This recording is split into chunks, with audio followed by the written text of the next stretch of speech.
कैसे हो class 10th में। आज आपको दोबारा पढ़ाने जा रहा हूँ आपका चैप्टर रियल नंबर्स। तो ये चैप्टर मैंने पिछली वीडियो में आपकी इसकी एक्सरसाइज 1.1 के दो क्वेश्चंस करा दिए थे, जिसमें से मैंने वेरीफाई कराने वाला सेकंड क्वेश्चन का पार्ट छुड़वा दिया था। तो आज मैं वहीं से स्टार्ट करूंगा। तो हम सबसे पहले सेकंड पार्ट शुरू करते हैं। तो सेकंड पार्ट दिया हुआ है 510 एंड 92। इसका हमने एलसीएम और एचसीएफ पिछली वीडियो में निकाल लिया था। अगर आपने नहीं देखा तो जाके देख लीजिए, वहां पर हमने एलसीएम और एचसीएफ दोनों इसका निकाल के दिखा रखा है। यहाँ पर बस मैं केवल वेरीफाई करके था 23,460 और इसका एचसीएफ आया था 2। तो हम यही वाली थ्योरम आपको करके दिखाएंगे verify. First number multiply second number equal to में एचसीएफ इंटू एलसीएम। तो हमारा जो पहला नंबर है वो है 510 एंड सेकंड नंबर है 92 और हमारा जो एचसीएफ है वो 2 है एंड एलसीएम है 23,460। तो अगर इन दोनों को मल्टीप्लाई करने पर दोनों साइड सेम नंबर आता है तो इसका मतलब हमने जो एलसीएम किया है और एचसीएफ किया वो बिल्कुल सही है और हमारी जो थ्योरम है वो बिल्कुल सही। मल्टीप्लाई करके आप खुद भी देख सकते हो, मैं आपको बता देता हूँ कितना कितना है। तो इसका मल्टीपल आ रहा है 46920 और इसका भी सेम ही मल्टीप्लाई आएगा, आप देख सकते हो खुद भी करके। अब ये तो हो गया आपका सेकंड पार्ट। इसका जो थर्ड पार्ट है वो भी मैं आपको साइड में करके दिखा देता हूँ। उसके बाद हम चलेंगे नेक्स्ट क्वेश्चन पे। तो ये क्वेश्चन था 336 एंड 54। तो इसका जो एलसीएम आया था 3024 और एचसीएफ था इसका 6। तो इस पे भी हम वही थ्योरम आपको लगा के दिखाते हैं। फर्स्ट नंबर, इसे एकदम याद कर लो, रट लो, क्योंकि ये बहुत इंपॉर्टेंट है। इससे एक क्वेश्चन, दो क्वेश्चन जरूर आएगा आपके पेपरों में, इतना पक्का है। एलसीएम एचसीएफ इक्वल टू में क्या नंबर है 336 into 54 equal to 3024 into 6। Then multiple आएगा, इसका मल्टीपल आएगा 18144 और इसका भी सेम ही आएगा। आप इसको खुद एक बार जरूर ट्राई करना, क्योंकि खुद जब ट्राई करोगे तो एक कॉन्फिडेंस सा बिल्ड होगा जिससे आप क्वेश्चंस और इजीली कर सकोगे। अब हम चलते हैं आपके थर्ड क्वेश्चन पे। Find the LCM and HCF of the following integers by applying the prime factorisation method. अब इस क्वेश्चन में भी हमें इन तीनों के एलसीएम और एचसीएफ ही फाइंड करने हैं by the using of prime factorisation method. तो सिंपली आओ फर्स्ट पार्ट हम लोग करते हैं। फर्स्ट पार्ट क्या दे रखा है 12, 15 एंड 21। मैं डायरेक्ट प्राइम फैक्टर्स लिख रहा हूँ, मैं वो नहीं करके दिखाऊंगा, आप वो खुद कर सकते हो। तो इसके जो प्राइम फैक्टर्स हो जाएंगे वो हो जाएंगे 3 इंटू 2 इंटू 2 और 15 के हो जाएंगे 3 इंटू 5। आप खुद निकाल सकते हो क्योंकि ये बहुत ईजी नंबर्स हैं, इसमें कुछ इतना ज़्यादा हार्ड नहीं है। और इसका हो जाएगा 3 इंटू 7। तो सबसे पहले अगर हम एचसीएफ निकालने जाएंगे तो हम तीनों में देखेंगे कौन सा कॉमन फैक्टर है जो तीनों में आ रहा है। तो मुझे दिखाई दे रहा है 3 3 3, यहाँ इन तीनों जगह 3 आ रहा है, तो इसका एचसीएफ हो गया 3। और एलसीएम क्या, एलसीएम यहाँ साइड में निकाल के दिखा देता हूँ आपको। एलसीएम तो जो कॉमन फैक्टर है उनमें से एक, और जो कॉमन नहीं है उन्हें भी लिखना होता है इसमें, यानी कि आप देख सकते हो। और इसका जो एलसीएम मल्टीप्लाई हो क्या आएगा 420। तो ऐसे आपका एलसीएम निकाला जाता है। और एचसीएफ मैंने कितनी बार बता दी, फिर भी मैं एक बार दोबारा बता देता हूँ कि एलसीएम और एचसीएफ कैसे निकालते हैं। एचसीएफ मतलब जितने नंबर दे रखे हो उन सभी के जो प्राइम फैक्टर्स हैं उनमें जो कॉमन नंबर हो उसमें से एक लेते हैं, और एलसीएम में कॉमन फैक्टर्स में से एक, और जो कॉमन नहीं है उन्हें भी हम मल्टीप्लाई में लिखते हैं और उसके बाद आंसर देते हैं। जैसे देख सकते हो मैंने इनमें से जो 3 सब में कॉमन था तो 3 लिख लिया है, और 2 यहाँ पे 2 थे तो मैंने यहाँ लिख लिया। हालांकि क्योंकि ये इन तीनों में कॉमन नहीं तो इसलिए दोनों को उतार लिया। यहाँ पे 5 अकेला था तो यहाँ 5 लिखा, यहाँ 7 अकेला था यहाँ 7 लिखा। अब इसी के साथ हम सेकंड पार्ट पे चलते हैं। तो सेकंड पार्ट है आप लोगों का 17, 23 एंड 29। तो सबसे पहले 17 का प्राइम फैक्टर्स क्या होते हैं, 17 के प्राइम फैक्टर्स 17 इंटू 1, इसके और कोई प्राइम फैक्टर नहीं होते। 23 का 23 इंटू 1 एंड 29 का, तो इसके भी और कोई तो सबसे पहले हम आपको एचसीएफ निकाल के दिखाएंगे। तो यहाँ पर और कोई पार्ट कॉमन नहीं सिवाय 1 के, तो इसका एचसीएफ हो जाएगा 1 और इसका जो एलसीएम हो जाएगा वो हो जाएगा, जो कॉमन पार्ट है वो भी और जो कॉमन नहीं है उनको भी, ऐसे लिखते हैं 23 × 29। देन एलसीएम आ जाएगा आपका 11339, 11,339, यह आपका एलसीएम हो गया। तो आप देख सकते हो कि जिसमें कॉमन फैक्टर और कोई नहीं है उसमें 1 जरूर होता है। कहीं आप लिख मत देना कि 0, एचसीएफ 0 हो गया, एचसीएफ 0 नहीं हो सकता, क्योंकि आप देख सकते हो इसकी जो कॉमन फैक्टर्स थे 1 थे, क्योंकि 1 सबका मल्टीपल होता है, सभी का। ठीक है, अब नेक्स्ट पार्ट पे चलते हैं। इसी के साथ आपका आता है लास्ट पार्ट इस क्वेश्चन का। तो लास्ट पार्ट है आपका 8, 9 एंड 25। तो 8, 2 इंटू 2 इंटू 2, 9, 3 3 जा 9, और 25 हो गया 5 इंटू 5। तो यहाँ भी आप लोग देख सकते हो कि इसमें कोई सा भी कॉमन फैक्टर नहीं, लेकिन हाँ इसमें 1 है, 1 इन सभी में मल्टीप्लाई हो रखा है। तो एच यहाँ अगर कोई कॉमन फैक्टर नहीं दिख रहा तो इनमें 1 जरूर होता है। तो आप ऐसे साइड में 1 1 लिख के आप एचसीएफ लिख सकते हैं 1। और एलसीएम तो पता है आप लोगों को कि जो कॉमन फैक्टर्स हो उनमें से कोई एक, और जो कॉमन फैक्टर ना हो उन्हें तो लिखना ही होता है। तो सबसे पहले 1 लिख लिया हमने, और ये 2 इंटू 5। तो इसका जो लास्ट आंसर आ जाएगा इसका 1800। तो आपका ये क्वेश्चन नंबर 3 भी कंप्लीट होता है। इसी के साथ हम लोग चलते हैं question number 4। Given that HCF bracket 306 657 equal to 9, find LCM of 306 and 657। मतलब कि हमें HCF दे रखा है और हमें एलसीएम फाइंड करना है इन दोनों नंबर्स का। तो इसमें डायरेक्टली वही वाली फंडामेंटल यूज होगी जो हमने आपको पहले पढ़ाई है। कई बार अभी आपको पीछे भी सवाल करवाया, वेरीफाई करवाया था क्वेश्चन नंबर 2 में, वही चीज यहाँ दोबारा यूज होने वाली है। तो सबसे पहले सिंपली हम लिखेंगे जो नंबर्स हमें गिवन है। तो हमारा जो फर्स्ट नंबर है यहाँ पे गिवन लिख लीजिएगा। गिवन लिखने से यह होता है कि आपका जो इंप्रेशन होता है ना वो थोड़ा अच्छा पड़ता है, क्योंकि गिवन में पता लगता है क्या क्या हमें क्वेश्चन में दिया हुआ है। तो फर्स्ट नंबर इक्वल टू में 306, सेकेंड नंबर 657 एंड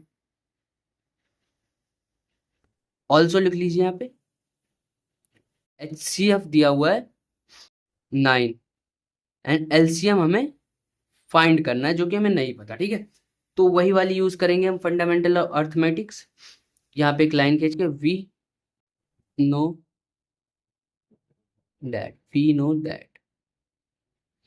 क्या होती है, first number multiply by second number equal to LCM into HCF, sorry HCF।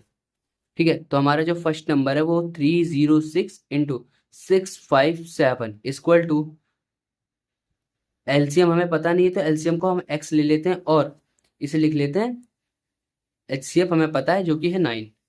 तो सिंपली इसको डिवाइड कर देना इधर लाके, और आपका जो एलसीएम वो बहुत आसानी से आ जाएगा।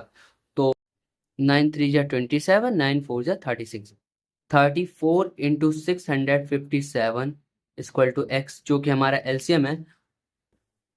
अब मैं एलसीएम को डायरेक्टली लिख लूंगा 22,338। क्वेश्चन नंबर 5 पे, क्वेश्चन नंबर 5 में क्या दे रखा है, दिया हुआ है चेक वेदर 6 की power n can and with the digit 0 for any natural number n। मतलब कि 6 की पावर n क्या ऐसा पॉसिबल है कि वो एक ऐसा नंबर बनाए जो कि एंड हो, उसकी जो लास्ट डिजिट हो वो 0 हो। तो आओ मैं समझाता हूँ आपको इस सवाल को कैसे करना है। मेनली ये सवाल पेपर में पॉसिबल तो नहीं है पूछा जाना, लेकिन क्या पता पूछ ले, क्योंकि इजी क्वेश्चन है लेकिन थोड़ा ट्रिकी क्वेश्चन है, क्योंकि इसको लिखना आना चाहिए इस क्वेश्चन को। मैं स्टार्ट करता हूँ इस क्वेश्चन को। 6 की power n can and with 0 if 2 and 5 both are its prime factors। इस लाइन का मतलब ये है कि अगर जो किसी भी नंबर के प्राइम फैक्टर्स 2 और 5 होते हैं तभी वो नंबर की जो लास्ट वैल्यू है ना वो 0 हो सकती है। जैसे मैं आपको एग्जांपल दूं 10, तो उसमें 2 × 5, 2 × 5 = 10, इसमें 2 और 5 दोनों ही प्रेजेंट हैं। जैसे कि मैं लिखूं 100, तो 100 के प्राइम फैक्टर्स क्या हो जाएंगे, 2 × 5 = 10, 2 × 2 = 4, 2 × 5 = 10 एंड 5 × 5 = 25, 5 × 1 = 5। तो आप देख सकते हो इसमें तो 2 और 5 ही आ रहे हैं, क्योंकि इसकी जो लास्ट वैल्यू है 0। तो मेरी कहने का यही मतलब था कि अगर जो किसी के मल्टीपल्स 2 और 5 हैं, अगर उनके अंदर प्रेजेंट है उनके प्राइम फैक्टर्स, तो उनकी जो लास्ट डिजिट है वो पॉसिबल है कि उसकी लास्ट डिजिट 0 हो। x की पावर n का भी प्राइम फैक्टर जो होना चाहिए वो 2 × 5 होना चाहिए, यानी कि 2 और 5 बोथ आर प्रेजेंट इन। तो 6 = 2 × 3। तो आप देख सकते हो इसके जो प्राइम फैक्टर्स हैं वो 2 × 3 है, और यहाँ पे 5 कहीं भी नहीं दिख रहा आपको, केवल 2 ही है। तो इसका साफ साफ ये मतलब है इसकी जो लास्ट डिजिट होगी वो 0 नहीं हो सकती। तो मैं एक लाइन लिखूंगा, since 5 is not a prime factor of 6, therefore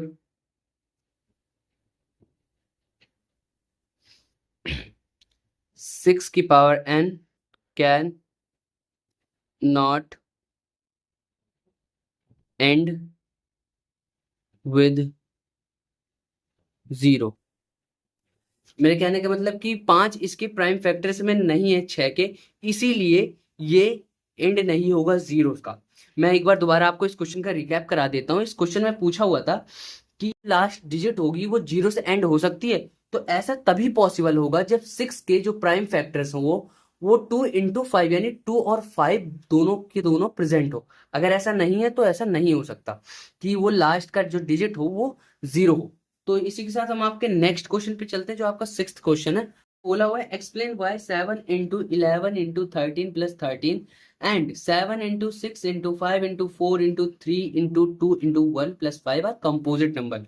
well, composite number क्या होते हैं अगर आपको नहीं पता तो मैं आपको बता देता हूँ। कंपोजिट नंबर वो नंबर्स होते हैं जिनके 2 से ज्यादा फैक्टर्स होते हैं, और प्राइम नंबर वो होते हैं जिनके केवल 2 ही फैक्टर्स होते हैं, एक वो जो खुद हो और एक 1। 2 बताता हूँ, 2 के जो प्राइम फैक्टर्स होते हैं वो होते हैं 1 × 2, यानी 1 भी इसको डिवाइड कर देगा और 2 भी इसको डिवाइड कर देगा, लेकिन इसके सिवा आप कोई और नंबर्स नहीं है जो। अब वैसे ही मैं आपको बताता हूँ 5। अब 5 केवल 1 से डिविजिबल होगा या तो खुद अपने आप से। ये हो गए प्राइम नंबर्स, यानी ये 2, 5, 3 ये सभी जो हैं वो प्राइम नंबर्स हैं। अब कंपोजिट नंबर क्या होते हैं? कंपोजिट नंबर वो होते हैं जो 1 और खुद से, मतलब कि वो अपने आप से तो डिवाइड हो, साथ ही साथ वो और भी नंबर से डिवाइड हो, जैसे कि 6। अब ये 1 से डिविजिबल है और 6 से भी डिविजिबल है, 1 से भी डिविजिबल है और 6 से भी डिविजिबल है, साथ ही साथ 3 से भी डिविजिबल है और 2 से भी डिविजिबल है। देखो 4 फैक्टर्स हो गए इसके, यानी ये कंपोजिट नंबर है, ना कि ये प्राइम नंबर। ओके, गिवन लिखते हैं पहले, गिवन क्या क्या है।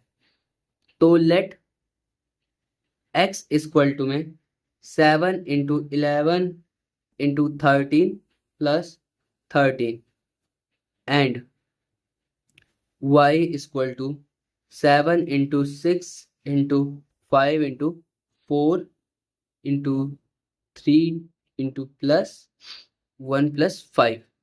तो आप देख सकते हो ये हो गए नंबर। अब हमें बताना है इस क्वेश्चन में कि ये नंबर्स क्यों कंपोजिट नंबर है। सिंपली शुरू करते हैं हम लोग यहाँ से। तो यहाँ देख सकते हो 13 यहाँ भी और 13 यहाँ भी है, तो मैं इसको क्या कॉमन ले सकता हूँ? हाँ, बिल्कुल ले सकता हूँ। 7 × 11 × 1 + 1। ओके, और सेम है इधर भी। यहाँ पे देख सकते हो आप 5 यहाँ भी है, 5 यहाँ भी है, और मैं इसे भी कॉमन ले सकता हूँ इजिली। 7 × 6 × 4 × 3 × 2 × 1 प्लस में 1। ओके, अब जो यहाँ लिखेंगे तो ये हो जाएगा 77 + 78, और यहाँ हो जाएगा y 51,009। तो आप देख सकते हो ये जो आने वाले नंबर्स हैं उनके कितने सारे प्राइम फैक्टर्स हैं। इससे साफ साफ पता लगता है कि ये सभी एक कंपोजिट नंबर्स हैं, ना कि कोई प्राइम नंबर। इसलिए एक लास्ट लाइन में लिखूंगा यहाँ both numbers x and y have factors other than 1 and itself. That is the reason it is composite numbers. सो आप लोग आई होप बहुत अच्छे से इस क्वेश्चन को, कंपोजिट नंबर इन्हें क्यों कहा गया, इसीलिए कहा गया क्योंकि इनके खुद के सिवा भी कुछ फैक्टर्स थे। ओके, अब हम लोग चलते हैं आपके लास्ट क्वेश्चन के। There is a circular path around a sport field. Sonia takes 18 minute to drive 1 round of the field while Ravi takes 12 minute for the same. Suppose they both start at same point and at the same time and go in the same direction. After how many minutes will they meet again at the starting point? इस question में simply ये कहा हुआ है कि एक सोनिया नाम की लड़की है जो कि 18 मिनट में एक सर्कुलर पाथ को कवर करती है, और वही एक रवि नाम का लड़का है जो केवल 12 मिनट में उस सर्कुलर पाथ को कंप्लीट कर लेता है। अब वो मान लो कि वो दोनों एक ही पॉइंट से साथ साथ स्टार्ट करते हैं, तो बताओ वो दोनों कितनी देर में एक दूसरे से वापस मिलेंगे। तो बहुत ही इजी सा क्वेश्चन है, सिंपली आपको इन दोनों नंबर्स का एलसीएम लेना होगा, देन एलसीएम फाइंड करते ही आपको पता लग जाएगा कि वो दोनों कितनी देर में वापस। Time taken by Sonia and Ravi to meet. तो दो नंबर्स क्या दिए हुए हैं, सोनिया जो है वो 18 मिनट में एक सर्कुलर पाथ कंप्लीट करती है, और जो रवि है वो आपका 12 मिनट में सर्कुलर पाथ कंप्लीट कर लेता है। तो सिंपली हम दोनों के एलसीएम निकालेंगे। तो सबसे पहले इनके प्राइम फैक्टर्स कर लेते हैं। 18, 2 9 जा 18, 3 3 जा 9, 3 1 जा 3। 18 के प्राइम फैक्टर्स आ चुके हैं, 2 इंटू 3 इंटू 3, देन 12 के 2 6 जा 12, 2 3 जा 6, 3 1 जा 3। 12 के जो प्राइम फैक्टर्स हो गए 2 into 2 into 3। So the LCM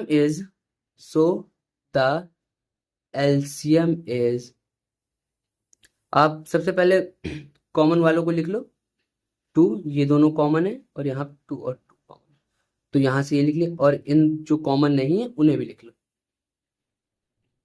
तो हमारा जो टाइम टेकन आ जाएगा वो 2 3 जा 6, 2 जा 12, 3 जा 36। आफ्टर 36 मिनट बाद सोनिया और रवि दोबारा से मीट करेंगे एट अ सेम पॉइंट जहां से वो लोग चले थे। तो लास्ट लाइन में ये लिख दूंगा, after 36 minutes later Sonia and Ravi again meet. So आपके सभी क्वेश्चन 1.1 के पूरे हो चुके हैं। अगर किसी क्वेश्चन में आपको कोई परेशानी होती है तो कमेंट कर दीजिएगा, मैं आपको उसको दोबारा एक्सप्लेन कर दूंगा। ये सभी क्वेश्चंस बहुत ही इजी थे क्योंकि ये आपके चैप्टर नंबर 1 के क्वेश्चन थे। अभी आगे जैसे जैसे हम बढ़ेंगे मुश्किलें भी बढ़ेंगी, लेकिन उसके साथ मैं भी आपके साथ ही रहूंगा। और आज का तो सारा काम आपका कंप्लीट हो गया। इन सभी क्वेश्चन को एक बार दोबारा जरूर आप खुद से भी करके ट्राई लेना, क्योंकि जब तक खुद से नहीं करोगे कुछ भी नहीं आएगा।